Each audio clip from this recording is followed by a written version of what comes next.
Hi, Sina. Good afternoon. You could hear those familiar sounds of the cleanup that is happening right now, but we want to show you the extent of this damage. Here you have several trees that were uprooted. I'm counting 1, 2, 3, 4, 5, at least 6 of these massive trees uprooted. And if we take a look to the sky, you see where they snapped up top. That gives you an indication of what was happening yesterday, the type of weather system that came through. We want to walk you to this other area of this neighborhood because as I drove in today, there were areas that looked normal, tranquil, and then you drove onto this block and you saw this. There were limbs and trees down all over the place. There are crews here that are working right now. These are crews, possibly the power crews, because we've been told that the people who live on this block do not have electricity. Watch your back, Corey. Be careful. And then when you come on this side here, you see that there is additional cleanup that is going on. These are folks that are helping the homeowners get the trees off of their homes and resume a sense of normalcy.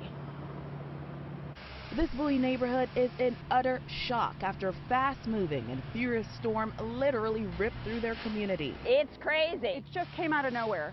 It whipped up, it did its damage, and then it was done and everything was still.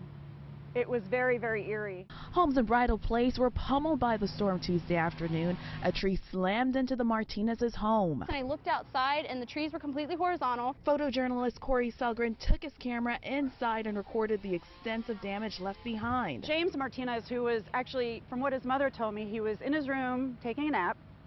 He got up to go to the bathroom and then he heard the wind, so he went out into another room to watch it. And as soon as he did that, that's when the tree fell into his bedroom. Maybe 20 seconds of just that loud rumbling where you could feel the whole house shaking from the wind. I just heard a huge crash. In the midst of the storm, residents felt trapped because they had no basements to hide in. Luckily, no one was injured, and today there's gratitude as many people start to clean up this mess. See this every day, so to know what Mother Nature can do kind of makes you feel really small. And we want to give you an idea of the difference in the vantage points here. This is another portion of this neighborhood where a tree fell here, and you could see there are branches that are down. Officials have already come in and tried to chop up some of these trees. And then if you cross the street with me, you see here, it seems like that's a trampoline that was tossed over after yesterday. And you take a look up into the sky, you see that there are people there who are doing work on the tree. That is a tree that fell onto someone's home. And down this roadway here, all the way behind me, you see their crews packing up, doing additional work. If you go down here and you make a right, something else is happening. There are power lines or other lines that are kind of strewn across the roadway. That's possibly the reason why there's possible limited cell phone service here. There's some people who are having issues accessing their security cameras, so that's a possibility there.